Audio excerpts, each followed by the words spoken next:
이 손학규 대표가 출범을 하자마자 좀 애를 먹는 듯합니다. 판문점 선언 이거 한번 비준해주자라는 취지로 얘기를 했다가요. 의원들이 들고 일어서니까 오늘 다독이느라고요 이런 말까지 하셔야 했습니다. 먼저 들어보시겠습니다. 저는 기본적으로 남북 평화 문제에 대해서 우리 당이 적극적으로 협조를 해야 된다는 생각입니다.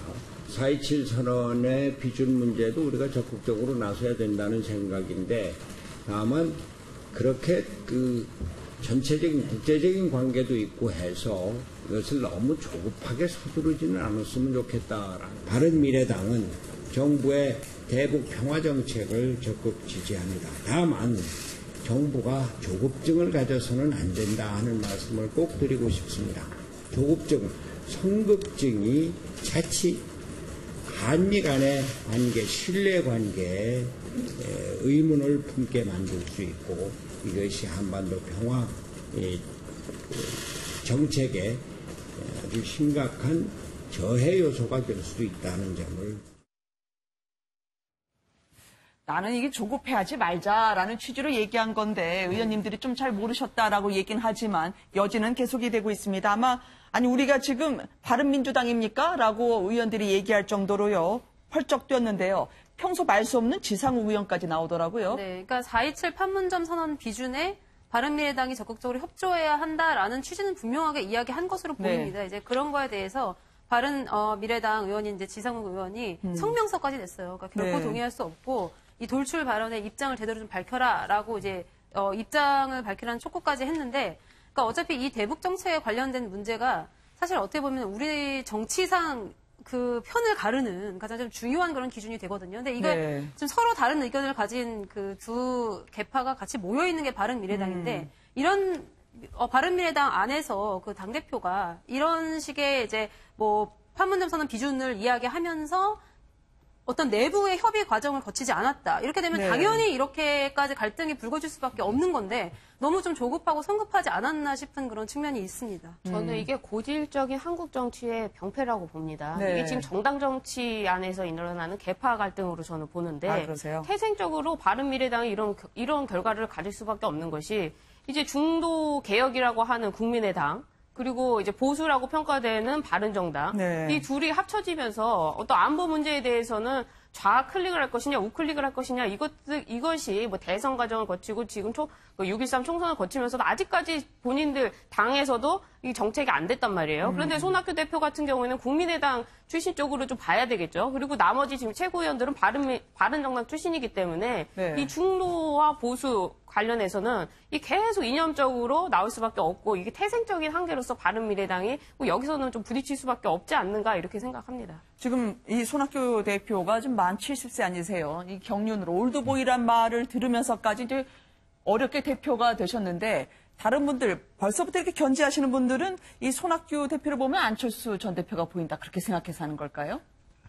태생적인 한계죠. 방금 이야기가 나왔습니다만 제가 그 바른미래당 합당 전에 국민의당하고 이제 바른당 합당 얘기가 나왔을 때 그 혈액형이 서로 틀린데 그 장기 이식이 잘 되겠냐 뭐 이런 말씀을 드린 적이 있어요. 근데 저런 모습이 바로 그것이거든요. 이게 서로 혈액형이 틀려요. 근데 손학규 대표께서 신임 당대표로서 어떤 뭐랄까요 본인이 당을 지휘한다는 모습을 보여주시는 의미에서 저런 발언을 하신 것 같은데 너무 민감한 문제를 너무 일찍 건드리셨어요. 그러니까 이게 숨겨놨던 게 폭발하는 모습이 이제 드러나고 있는데 글쎄 각 정당마다 다 속사정이 따로 있습니다만 다음 총선까지 바른미래당이 지금의 모습대로 갈 수 있겠느냐. 다음 총선을 지금 이 상태로 치러낼 수 있겠느냐.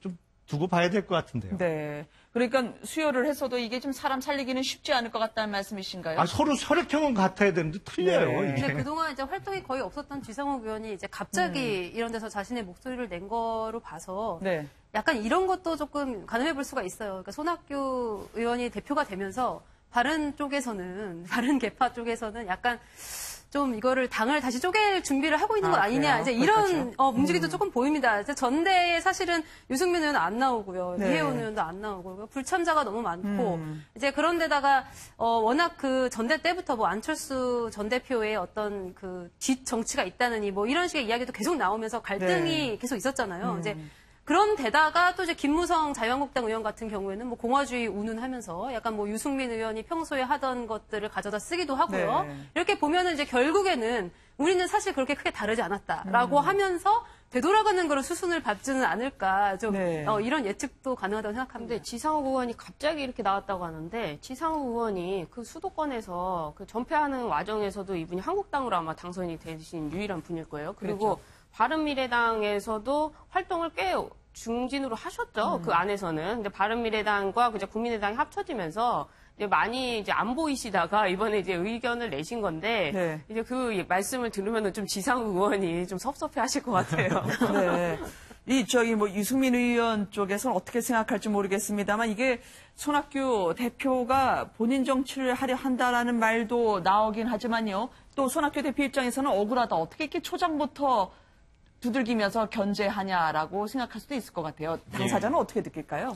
그러니까 아까 의원님 말씀하신 것처럼 그 건드리기에 조금 너무 큰 그것을 초반부터 좀 건드리신 게 아닌가 이렇게 생각되거든요. 예를 들면 경제정책과 관련한 어떤 부분이라든가 아니면 일반 법안과 관련한 부분들은 조금 대표랑 차이점이 있다 손 치더라도 의원들이 좀 접어주는 경우들이 있는데 남북관계와 관련한 이슈 같은 경우는 특히나 이제 보수 정당을 표방하고 있는 분들의 입장에서는 양보하기가 쉽지 않은 어떻게 보면 정치적인 그 노선이 정확하게 갈려지는 그런 것이기 때문에 굳이 저렇게까지 빨리 어떻게 보면 당대표가 되자마자 첫 번째로 내세운 이야기가 이제 그런 것이고 아마 이제 당내에서 받아들이기에는 저걸 받아들이면서 본인 손학규 대표가 계속 얘기해 왔었던 선거구제 개편 이렇게 하는 것으로 약간 딜하려고 하는 것이 아니냐라고 하는 의구심을 좀 갖는 것 같습니다. 그러니까 본인은 밑에 이제 뭐 수석 대변인이나 사무총장이나 골고루 개파 안배하려고 하는데 저쪽에서는 총리하시려고 벌써부터 잘 보이려고 하시나요? 라고 얘기 들으면 야, 이거 정치 만만치 않았구나. 내가 지금 이 토담집 들어갔다가 나와보니까 이 젊은 친구들이 많이 컸네. 그러시겠어요. 그 토담집에서 글쎄 돌을 많이 쪼그리죠. 닦으셨는지는 모르겠습니다만 그 누가 당대표가 돼도 사실은 바른미래당의 현 상황을 잘 끌어가기는 잡음 없이 잘 끌어가기는 어려운 상황이죠. 그러니까 워낙 이질적인 두 정치 집단이 모여서 지금 한 지붕 아래 있다 보니까 이제 남북 문제, 특히 이제 안보관 관련된 이슈가 제기될 때마다 저런 파열음이 계속 날 수밖에 없거든요. 그러니까 맞는 말씀이에요. 우리나라 정당에 뭐 경제 철학 뭐 이런 거는 뭐 대동소이합니다. 그러니까 뭐 김성태 원내대표가 출산 일종의 장려금 얘기도 하는 건데 가장 극명한 기준은 역시 안보관이거든요. 근데 가장 양쪽에 있는 두 집단이 지금 한 정당에 있다 보니까 손학규 대표 아니라 어느 분이 당대표가 되더라도 쉽지 않은 상황인 것은 맞는데 초반에 너무 세게 이걸 건드리셨어요. 수습이 잘 될지 모르겠습니다. 첫 일정을 같이 했던 이주석 최고위원이 피곤하다. 앞에 수식어를 붙여서 상당히 피곤하다고 했는데 손학규 대표도 첫날 그렇게 느끼지 않았을까 싶습니다.